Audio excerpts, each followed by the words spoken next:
Welcome to another episode of Cyberwork with InfoSec, the weekly podcast where industry thought leaders share their knowledge and experiences in order to keep us all one step ahead of the bad guys. Adam Kujawa is the director of Malwarebytes Labs. He and his team compiled the Malwarebytes Cybercrime Tactics and Techniques report. The report was released to the public on April 25th, 2019. Among the findings, in the world of ransomware, consumer detections dropped 10%, while business ransomware detections were up 200% over the previous quarter and over 500% more than this time last year.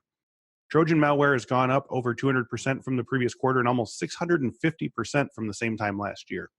Meanwhile, crypto mining is essentially extinct with consumers, but business-focused miners have increased from the previous quarter. Whether individuals have tightened up their defense posture or cyber criminals have learned to focus on the more lucrative targets, the report is unlikely to make companies very happy in 2019. Today, we're going to take a deeper look at the report's findings and see if we can find out how the findings will affect the cybersecurity industry as a whole and in the years to come. Adam Kujawa is the director of Malwarebytes Labs with over 14 years of experience fighting malware on the front lines and behind the scenes. Frequently anachronistic, he has spent time analyzing threats of an APT state-sponsored nature, as well as threats to consumers for both government and private industry.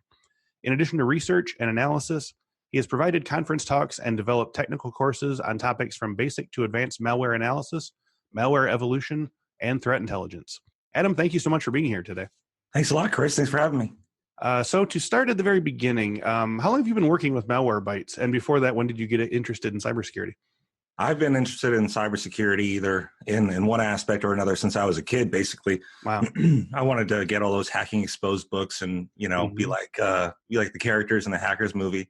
And my dad worked in IT, so as I grew up, kind of learned about systems and developing them and securing them. And then when I left for the military, I actually got really into cybersecurity. Okay. And so I've been with the military, with Malwarebytes now for over 7 years. Mm-hmm. Wow. Do you still find yourself having to learn new skills? Are you still, sort of trying to find, new solutions and especially learning new soft and hard skills? Oh yeah. Like that? Yeah, absolutely. Okay. Yeah. I've never had to constantly learn new things as often as I have working in this industry. Yeah. The bad guys, they always change things up. Sure. They decide to go a different avenue of how to infect someone. So you have to learn about that avenue.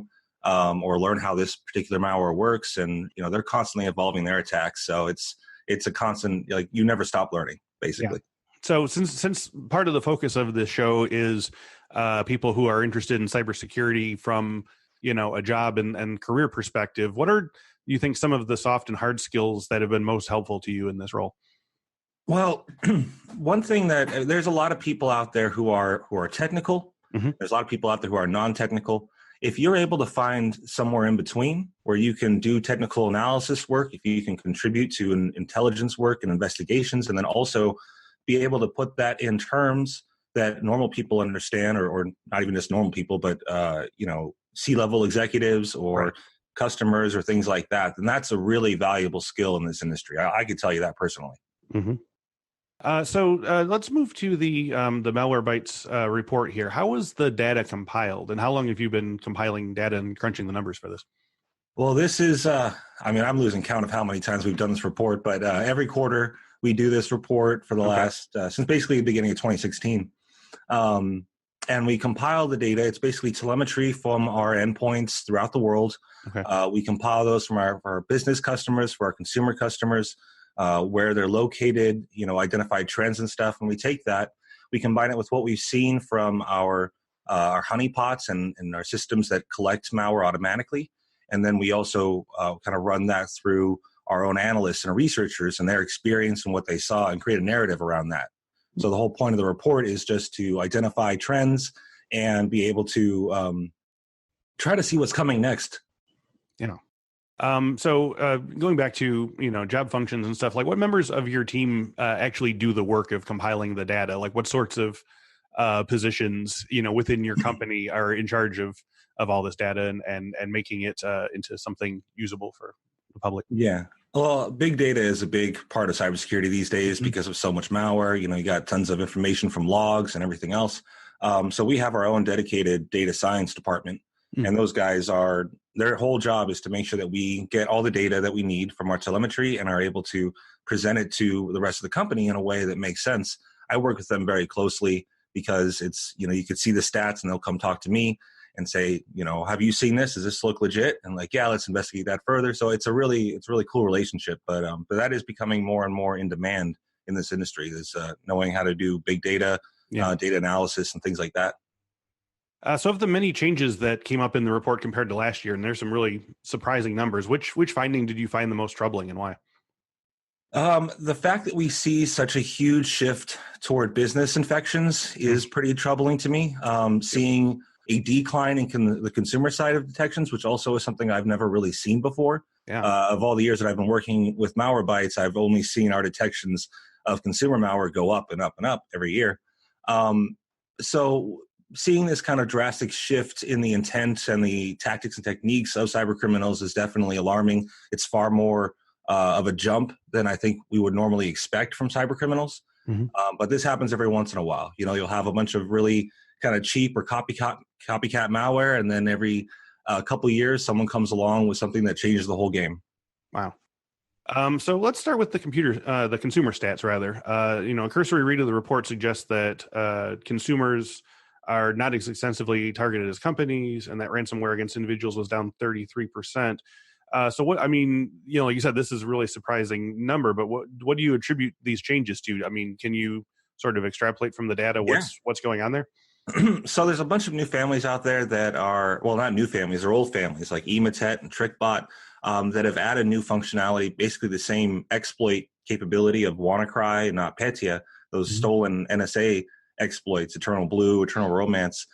So we see those being included in a lot of kind of evolving malware families. And this makes it possible, whereas prior they were just focusing on a single consumer, trying to get information, steal it from them. Now they want to try and land on a corporate network, because from there they can utilize these exploits. They can utilize brute forcing of credentials to start laterally moving across the network and basically having a whole lot more systems infected than you would previously. So we've seen this happen basically since about mid last year. These tactics being utilized more and more. We've seen ransomware being dropped by these families, like the Ryuk ransomware that was pretty popular late last year. And so seeing that shift overall shows a better return on investment for the cyber criminals. And at the end of the day, when you have a question about would cyber criminals do this, is it worth it to them to do it? Is it worth the money, Right. So being able to infect a large corporate network versus somebody's grandma, obviously bigger return on investment.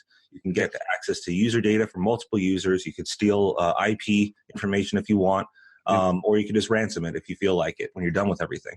So ransomware, kind of the same boat, where we've seen ransomware families like SamSam and Ryuk, and earlier this year, actually about 2 months ago, the Trolldash ransomware, and we wrote about in the report. But it had a pretty big campaign against businesses in the beginning of the year. So we also see that businesses targeting, or rather ransomware targeting businesses, do get usually a bigger payout or something at all. If you infect or rather encrypt the files of one person, then they can just wipe it, or they have backups or something like that. But a larger organization, which has the pressure of regulations, of data privacy laws that are coming out, are far more likely to say, okay, we'll pay you something rather than nothing at all. Yeah. So to first of all, before we jump into that's a huge topic right there. But to ensure that consumers and individuals don't get too complacent, are there any troubling stats within the report that indicate that individual users still need to remain vigilant? Are there still big threats to, obviously it went down, but it didn't go to zero. So no, it didn't. Mm-hmm. No, what the criminals on the consumer side are really doubling down on is kind of a tried true method of advertising pushing. We see lots and lots of adware, and on multiple platforms as well. We see an increase in adware for both mobile and Mac devices.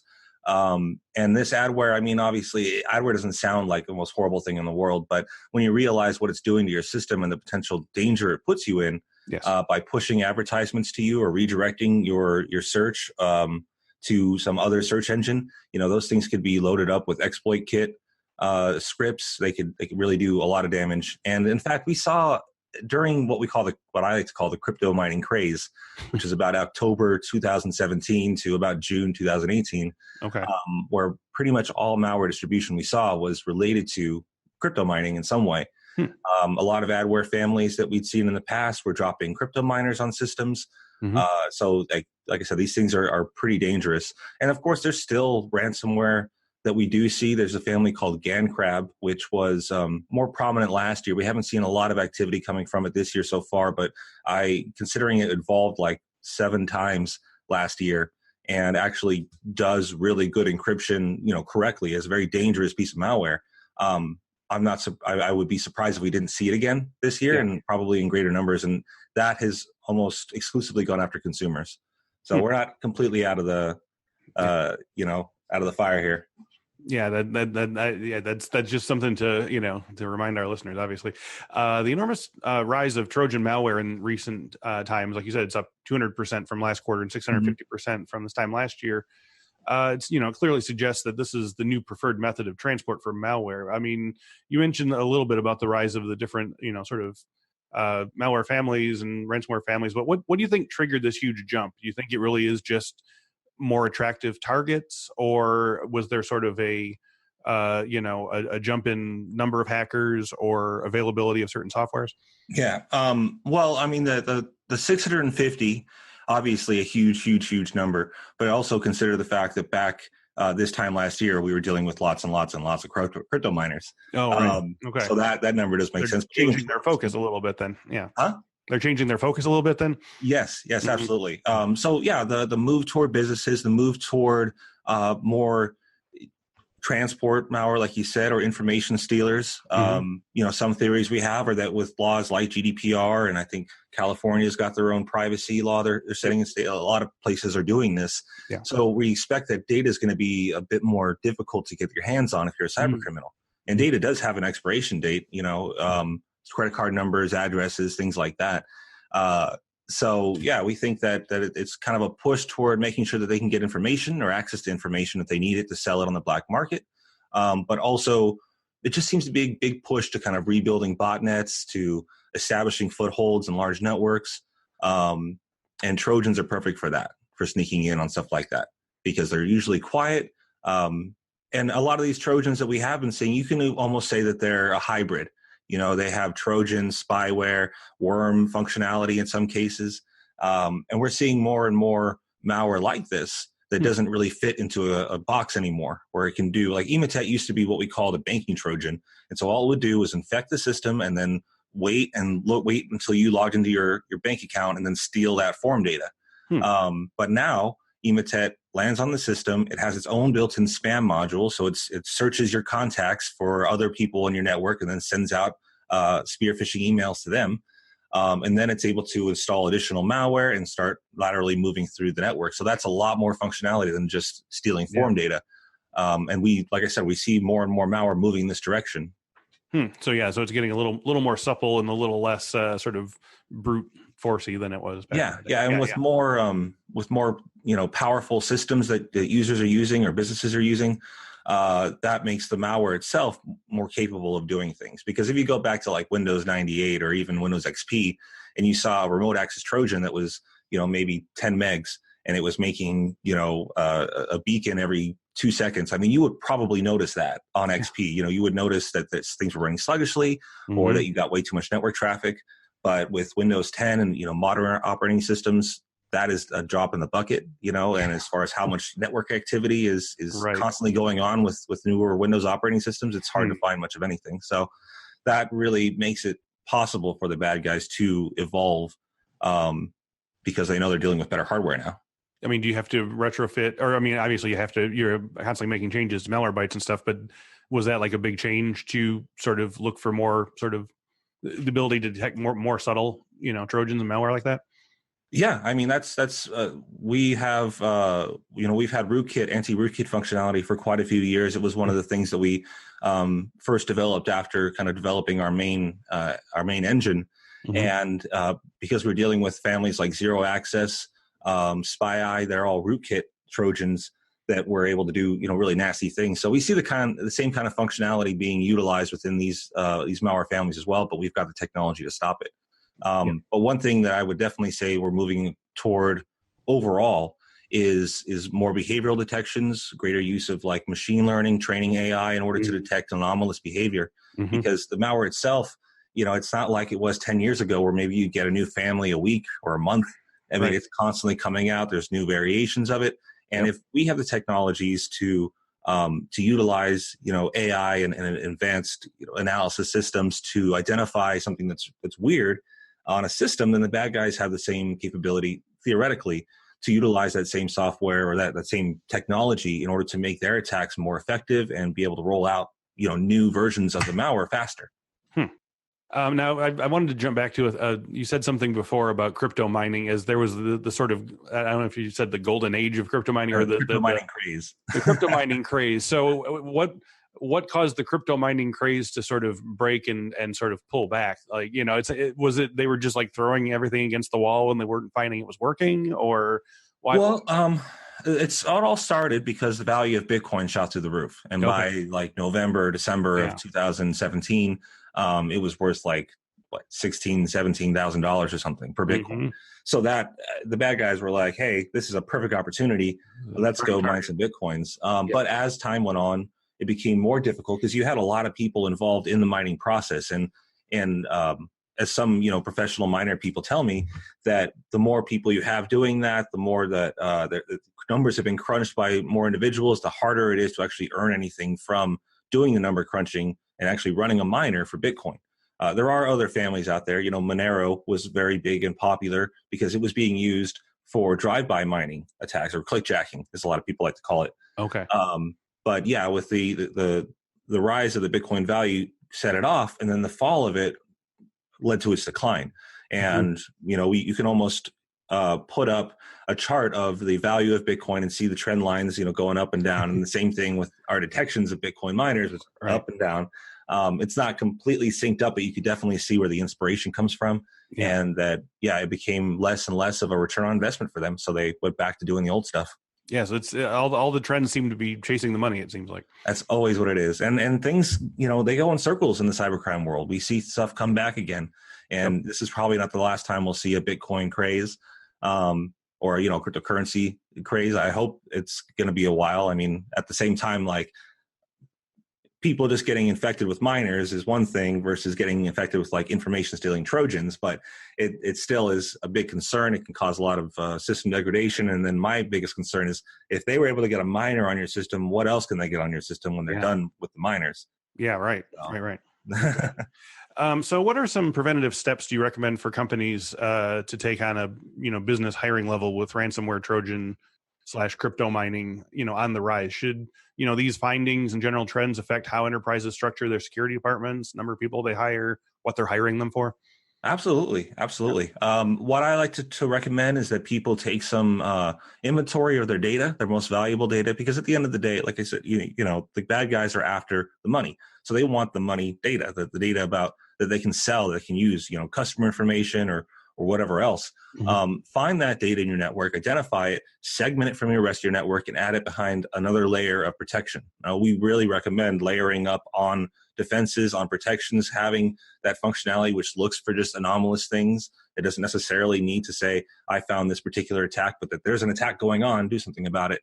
And trying to kind of leave, I guess, bait for the cyber criminal in some cases. They also like to go after the low-hanging fruit. They're very lazy. Some of them are. So if you leave a server open that has some fake, bogus data, and they grab that and then leave your network, and they never even know that there was much juicier stuff to get before. But then also, rights management, making sure that the right people have the right access to the right systems, and that people that don't need access don't have it. That's the way the government really worked. And while it may not be the shining example of how security should be done correctly, that was a pretty good policy that I thought was really good. They basically said, need to know basis, kind of segmented, compartmentalized security. I think is a great idea. And then just general education on your users. Now, I mean, this is something that we've tried to tell people over and over again, and we've tried to teach people over and over again about cybersecurity. It is not an easy topic to discuss with someone who's non-technical or not super interested in it. But if you can get your employees at least to a point where they can say, this looks like a sketchy email, because email is still the primary method of distribution for most malware these days. Right. Then that's still a step in the right direction. If they can flag that to your IT department or your security team to investigate, then you may have saved your company a whole lot of money and headache. Yeah. It's that 1.5 seconds that you take a deep breath and look at a thing before you just go pay the invoice. Exactly. So if we can teach that helps a lot. Yeah. So that's what I was going to say is the advice for consumers and businesses alike is probably the same now as it was 5 years ago. Look at the URL. Don't click on suspicious documents that Yeah. I mean, the attacks are getting more sophisticated. They have been. We see a primary method of dropping malware is through Office documents that are attached to these emails, and then there's a script inside, a macro script that once it's executed will download malware onto the system with either Java or PowerShell or a combination of both. Mm-hmm. That just being kind of a little more, I guess, paranoid. I don't like to just say paranoid, but at the end of the day, you want people to be a healthy paranoia. Yeah, totally. So consumers and business, employees and everything like that, having just a little bit more distrust of what you see come across your inbox is a really good idea. Because they're not like they used to be. You're not going to see too many emails that are like, I am a J. Raymond Prince, and here's 1 billion spelling errors. That ship has sailed. Exactly. So now you might get like an email from what you think is PayPal. It's just a spoofed address, but it looks very legitimate. Or UPS that says you've got a package, or from someone within your organization. One of the most popular spear phishing attacks I saw while I was working for the military were these Trojanized PDFs that claim to be pay rates for the next year. And there's a lot of military, folks that are always eager to learn about what they're going to be making in the next year. So quick, open that up. I got to know. Yeah. Yep, exactly. But like holiday schedule, anything like that. And people just don't even think twice half the time. Yeah. So for listeners who are thinking of getting into the cybersecurity field, based on the general trends delineated in this report, what security skills or specialty fields you think the most will be the most in demand with this new ransomware, Trojan, crypto mining intensive future? Right. Like I said, big data is going to be important. Also, the communication aspect.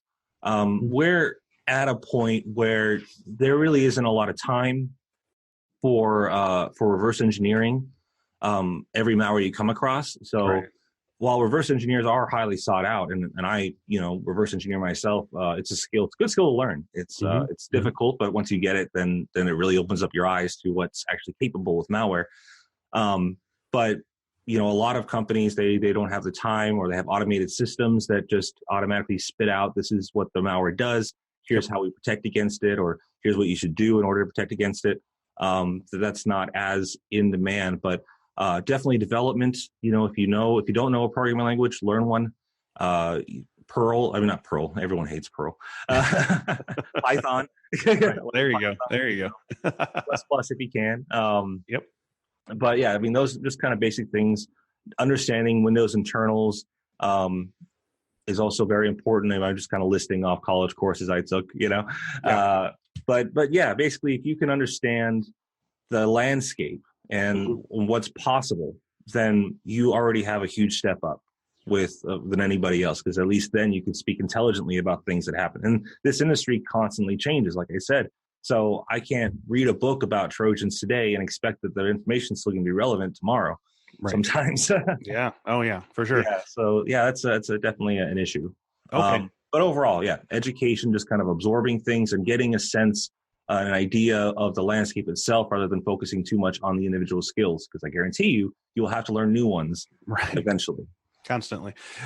So I didn't include this on the question sheet, but if you do get, say whether you're a consumer or your business, you get zonked by some ransomware, like what do you, as head of Malwarebytes Labs, what do you do next? If you get hit with ransomware and you have no protections, you have no backups, you just completely at the whim of the ransomware attacker, then it's one of those things. Identify what data is most important to get back, and then negotiate with the attacker. We've seen it happen a few times, many times over the years. The Hollywood Presbyterian attack, ransomware attack, which happened back in like 2016. that one, the original ransom demand was like $1 million to get all these systems back in this hospital. They ended up paying about 17 grand for one system, which had most of the important data on it. So cyber criminals, at the end of the day, they want to make money. If you do encounter a ransomware attack and the goal is actually getting money from you, then you can negotiate usually for a lesser price or for fewer files being decrypted, and they'll usually work with you. If it's a ransomware attack that's whole point is destruction, then that's a whole different story. Now, things like crypto mining, I'll say first of all that we've already talked to Christian Beek with Malwarebytes, and we've talked about the free forums. Now, if your system has got someone's doing some crypto mining on it, is that something that the Malwarebytes forum people can help you remove? Is that something that's like higher level than that, or? No. I mean, crypto miners, we did see the development of some kind of nasty weaponized crypto miners during the crypto craze, the latter half of it, the kind of tail end. We started seeing ones that are being developed with more stealthy functionality, like rootkit capabilities. But for the most part, most miners are not difficult to identify. Most security solutions will be able to identify them and get rid of them. But if you can't, people on the Malwarebytes forum, our support guys are always will definitely be able to help you get rid of everything. Oh yeah, they've saved my hash a number of times. Awesome. These are really good guys. Yeah, absolutely. So based on the findings of the Q1 report here, what are some blanket recommendations you're making to sort of enterprises, the industry, whatever in general over the course of 2019 and beyond for based on what you found, what are you saying people should do differently? Plan for the worst case scenario. Okay. Don't plan to stop the malware, plan to recover from it, because there's so many opportunities for bad guys to find other ways to get past your security. Never have full 100% confidence in your security solution. Always look for other ways to augment it. We actually wrote a report earlier this year talking about, we did a poll of some of our users and found that there was, certain security practices that everybody follows, and then there's some that nobody does, and they're the really difficult ones, like the reading the EULA or making sure that an app has the right permissions, things like that. And we have also seen attackers go through these avenues to try and infect people or try to scam people. So it kind of just overall created what we were calling security hubris, just having too much confidence in that security solution, because no one is 100%. So yeah, plan for the worst attack. Don't, multiple layers of security, patching if possible, but just at the end of the day, maybe segmentation of your network entirely. Okay. Like I said, act like you are already going to be breached. So what do you want to do? You want to keep XYZ data safe. You want to make it harder for the bad guy. So segment up your systems, make it more difficult for them to identify exactly where they have to go to get things. But at the same time, it allows for greater user rights management and data segmentation. It may be a pain overall at the end of the day, but I think it's definitely worth it. Yeah. Other than that, I mean, you could also, deploy patches in that kind of model as well, because that's one of the biggest things with businesses. Back when exploit kits were really, really big deal, and they're still pretty big deal over in the East. We see a lot of attacks against Korea and Japan with exploit kits, because for whatever reason, the culture over there is still utilizing a lot of outdated, older systems, either like old operating systems or just unpatched. We see the same, WannaCry exploit, Eternal Blue, that was used to just infect systems from outside of the network. This happened 2 years ago, and the patch for it came out 6 months prior to that. And these systems are still getting hit with malware that utilize this trick because they have not patched. Yeah.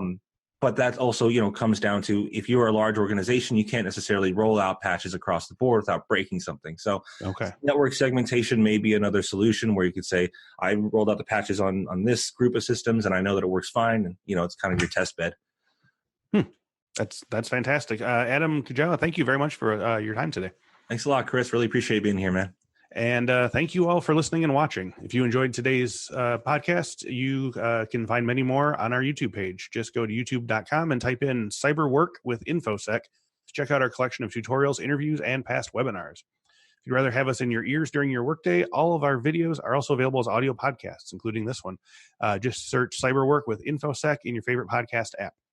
To see current promotional offers available for podcast listeners and to learn more about our InfoSec Pro live boot camps, InfoSec Skills On Demand training library, and InfoSec IQ security awareness training platform, go to infosecinstitute.com/podcast or click the link in the description. Thanks once again to Adam Kujawa, and thank you all for watching and listening. We'll speak to you next week.